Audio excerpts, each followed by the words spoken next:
Mumbai Marol ground 2026 Maharashtra पहा विद्यार्थी मित्रांनो, आज सीपी मुंबईचा मरोळ या ठिकाणी ग्राउंड झालं 17 फेब्रुवारीला। आणि ज्या पण विद्यार्थ्यांचा सीपी मुंबईचा मरोळला ग्राउंड झालं त्यांचाच अनुभव मी तुम्हाला ग्राउंडच्या अंदरचा सांगणार आहे। आज 17 फेब्रुवारीला सीपी मुंबईचा ग्राउंड मरोळ या ठिकाणी कशा प्रकारे झालं, मुलांना कोणकोणत्या इव्हेंटमध्ये कमी मार्क्स पडत आहे, 1600 मीटर रनिंग मारायची व्यक्ती कोणकोणत्या चुकांनी करे, कोणकोणत्या गोष्टीचं लक्ष ठेवायचं, गोळा फेकतं कशा काय आहे, त्याचबरोबर ग्राउंडच्या अंदर कोणकोणते डॉक्युमेंट त्या ठिकाणी लागत आहे, मुलं त्या ठिकाणी कोणकोणत्या चुका करायच्या, कोणकोणत्या गोष्टीचं आपल्याला लक्ष ठेवायचं आहे।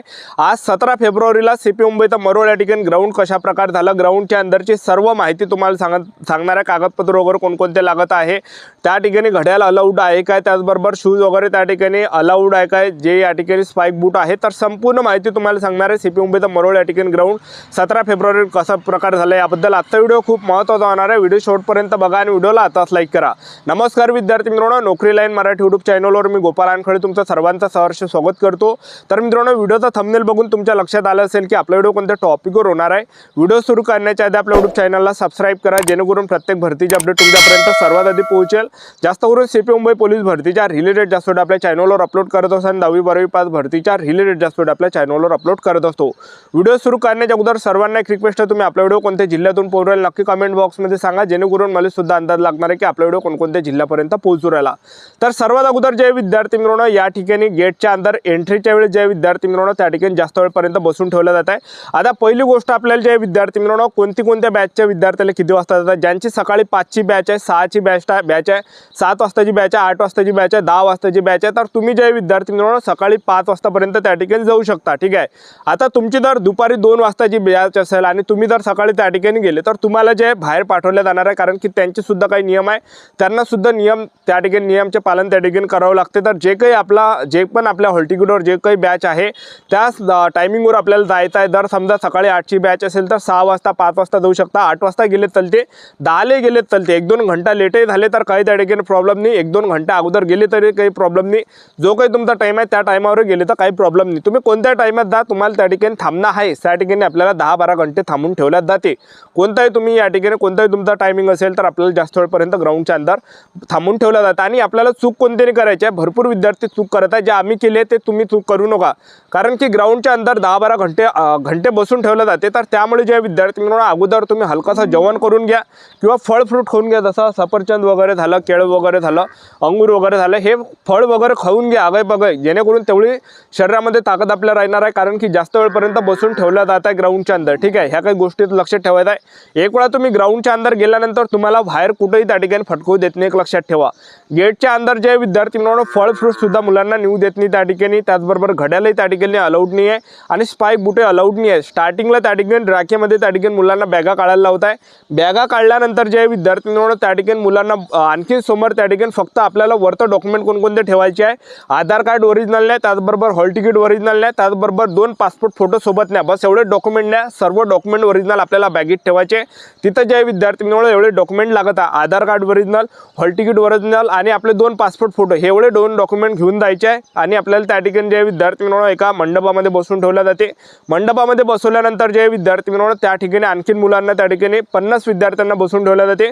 बसून ठेवल्यानंतर आणखीन समोर त्या मंडपाच्या समोर जे विद्यार्थी मित्रांनो आणखीन त्या ठिकाणी पाठवल्या जाते, त्या ठिकाणी पोलिसाचा स्टॅच्यू आहे, त्या ठिकाणी आणखीन भरपूर वेळपर्यंत त्या ठिकाणी बसून ठेवल्या जाते, म्हणजे 2-3 घंटे बसून ठेवल्या जाते। 2-3 घंटे बसवल्यानंतर आणखीन जे विद्यार्थी मित्रांनो समोर आपल्याला पाठवते, त्या ठिकाणी टेबल नंबर दिले आहे, तर त्या टेबल नंबरवर आपल्याला जायचं, तिथं रोल नंबर प्रमाणे त्या ठिकाणी टेबल नंबर पाशी आपल्याला बसायचा, जो काही आपला रोल नंबर असेल तर त्या टेबल नंबरवर आपल्याला जायचं आहे। आणि त्या टेबल नंबरवर जे विद्यार्थी मित्रांनो आपला फोटो त्या ठिकाणी चिपकावं लागते, त्याचबरोबर आपले सिग्नेचर करावं लागते आणि आधार कार्ड त्यांना दाखवावं लागते। हे काही दाखवल्यानंतर आपल्याला एक फॉर्म त्या ठिकाणी लिहून दिला जाते, प्रतिज्ञा सारखा जो प्रतिज्ञापत्र सारखा आहे, आणि त्यामध्ये आपलं नाव लिहावं लागते। नाव लिहिल्यानंतर जे आपलं सिग्नेचर करावं लागते, ॲप्लिकेशन नंबर टाकावं लागते, तारीख टाकावं लागते। एवढं काही टाकल्यानंतर आपल्याला समोर जे विद्यार्थी मित्रांनो उंची साठी त्या ठिकाणी नेलं जाते। तर उंची तिथं जे विद्यार्थी मित्रांनो उंची मुलांची घेतल्या जाते, डिजिटल मशीन आहे, उंची 165 सेंटीमीटर आहे, छाती 79 सेंटीमीटर, फुगून 5 सेंटीमीटर भरले पाहिजे आणि सर्व त्या स्क्रीनमध्ये दाखवल्या जात आहे आपली उंची किती आहे, छाती किती आहे, वजन किती आहे। तर हे काही झाल्यानंतर जे विद्यार्थी मित्रांनो आणखीन भरपूर विद्यार्थ्यांना त्या ठिकाणी बसून ठेवलं जातं आणि आणखीन जे विद्यार्थी मित्रांनो समोर त्या ठिकाणी पाठवल्या जात आहे, एक मंडप त्या ठिकाणी टाकलाय तिथं हा मुलांना दोन्ही पायाला चिप लावून दिला जात आहे। दोन्ही पायाला चिप लावल्यानंतर जे विद्यार्थी मित्रांनो इथं आपल्याला सेन्सर लावून दिला जात आहे, चेस्ट नंबर दिला जात आहे, चेस्ट नंबरला सेन्सर आहे। आणि हे काही झाल्यानंतर जे विद्यार्थी मित्रांनो आणखीन आपल्याला एका जे विद्यार्थी मित्रांनो हॉलमध्ये त्या ठिकाणी आपल्याला नेलं जातं आणि हॉलमध्ये जे विद्यार्थी मित्रांनो आपलं बायोमेट्रिक्स होत आहे, बायोमेट्रिक्समध्ये आपला थंब घेतला जाता, आपला फोटो त्या ठिकाणी घेतला जाता कम्प्युटरवर। ठीक आहे, हे काही प्रक्रिया झाल्यानंतर आणखीन तिथून आपल्याला एका मंडपामध्ये त्या ठिकाणी बसवल्या जातात 50 विद्यार्थ्यांची बॅच, एक पोलीसवाला आणि एक पोलिसीन, हे दोघं मिळून जे आपल्या 50 मुलांची बॅच त्या ठिकाणी ग्राउंडच्या अंदर नेत आहे आणि पहिल्या इव्हेंटसाठी त्या ठिकाणी नेत आहे। तर पहिला जो इव्हेंट त्या ठिकाणी तर तो 100 मीटर आहे। 100 मीटरची सिस्टीम तुम्ही या ठिकाणी जाणून घ्या सीपी मुंबई मरोडची। पहिले तो जे विद्यार्थी मित्रांनो 3 विद्यार्थी 100 मीटर रनिंगसाठी सोडून राहिले, पहिले तो बटन दाबते त्यानंतर शिट्टी वाजवते, अशा प्रकारे त्या ठिकाणी सिस्टीम आहे। आणि तिथलं जे विद्यार्थी मित्रांनो जे सेन्सर आहे, चिप आहे, तर तिथलं जे विद्यार्थी मित्रांनो ते जे आहे तर त्यामध्ये जे नक्कीच त्या ठिकाणी काहीतरी घोर आहे, कारण की भरपूर विद्यार्थ्यांना कमी मार्क्स त्या ठिकाणी 100 मीटरमध्ये पडणारे, बाकी 1600 मीटर रनिंग पण बरोबर आहे आणि त्याचबरोबर जे गोळा फेकतं सुद्धा त्या ठिकाणी चांगला आहे। फक्त 100 मीटरचा त्या ठिकाणी घोळा एक लक्षात ठेवा, कारण की 100 मीटरमध्ये ज्याला 15-12 असे पडत आहे त्यांना जे गावाकडे पडत आहे त्यांनाच तिथं जे 6-10 अशा प्रकारे 6-8 अशा प्रकारे पडत आहे, म्हणजे कमी मार्क 100 मीटरमध्ये पडत आहे। काही विद्यार्थ्यांना 0 मार्क त्या ठिकाणी पडून राहिले। ठीक आहे, अशा प्रकारे तिथलं जे विद्यार्थी मित्रांनो आहे 100 मीटरचा। ठीक आहे, 100 मीटर झाल्यानंतर लगेच दुसरा जो इव्हेंट होत आहे तर तो आहे 1600 मीटर रनिंग। 1600 मीटर रनिंगला 50 पोरमधून त्या ठिकाणी सोडून राहिले।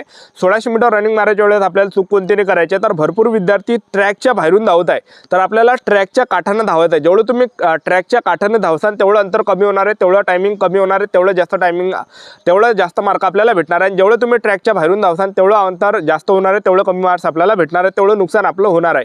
आणि जो 1600 मीटर रनिंग 400 मीटरचा जो ट्रॅक आहे, वरून जे विद्यार्थी मित्रांनो ऊन लागत नाही, वरून जे त्या ठिकाणी जे मंडप टाकलेला, वरून जे या ठिकाणी सावली लागते एक लक्षात ठेवा, वरून त्या ठिकाणी पुरा पेंडॉल आहे तो टाकलेला। ठीक आहे, 400 मीटर अंतरावर पुरं अशा प्रकारे त्या ठिकाणी 1600 मीटर रनिंग होत आहे आणि 1600 मीटर रनिंगला अर्धे पोरं त्या ठिकाणी थांबत आहे, कारण की भर उन्हीत त्या ठिकाणी ग्राउंड होऊन राहिलं।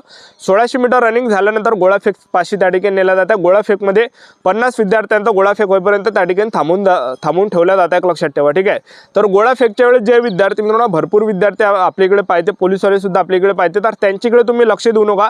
जे काही आपली स्टेप आहे तर त्या स्टेपवर जे विद्यार्थी मित्रांनो आपण फोकस करा, त्या स्टेपवर आपण लक्ष द्या, स्टेपनुसार त्या ठिकाणी गोळा तुम्ही त्या ठिकाणी फेका एक लक्षात ठेवा। ठीक आहे, बाकीच्या याच्या इकडे लक्ष तुम्ही या ठिकाणी अजिबात देऊ नका। ठीक आहे, अशा प्रकारे ग्राउंड आहे आणि गोळाफेकला जे विद्यार्थी मित्रांनो 3 चान्स त्या ठिकाणी दिले जातात। गोळाफेकच्या अगोदर आपल्याला सर्व काही माहिती सांगितली जाते कशा प्रकारे आपल्याला गोळा फेकायचा आहे। तर ठीक आहे, अशा प्रकारे त्या ठिकाणी आहे आणि हे काही झाल्यानंतर जे गोळाफेक झाल्यानंतर आपल्याला जे विद्यार्थी मित्रांनो त्या ठिकाणी बसून ठेवला जाते। 50 विद्यार्थ्यांची बॅच त्या ठिकाणी आपल्याला सिग्नेचर करायला होते 100 मीटरच्या कागदावर आणि 1600 मीटर रनिंगच्या कागदावर, तिथं आपले मार्क दाखवले जाते। 1600 मीटरमध्ये किती मार्क पडले, त्याचबरोबर 100 मीटरमध्ये किती मार्क पडले, गोळाफेकमध्ये किती मार्क पडले, हे सर्व मार्क त्या ठिकाणी दाखवले जातात। अशा प्रकारचे विद्यार्थी मित्रांनो आज सीपी मुंबईत मरोळ या ठिकाणी ग्राउंड झालं। अशा प्रकारे ग्राउंडच्या अंदरची प्रक्रिया आहे, सर्व विद्यार्थ्यांना 100 मीटरमध्ये कमी मार्क्स त्या ठिकाणी पडत आहे।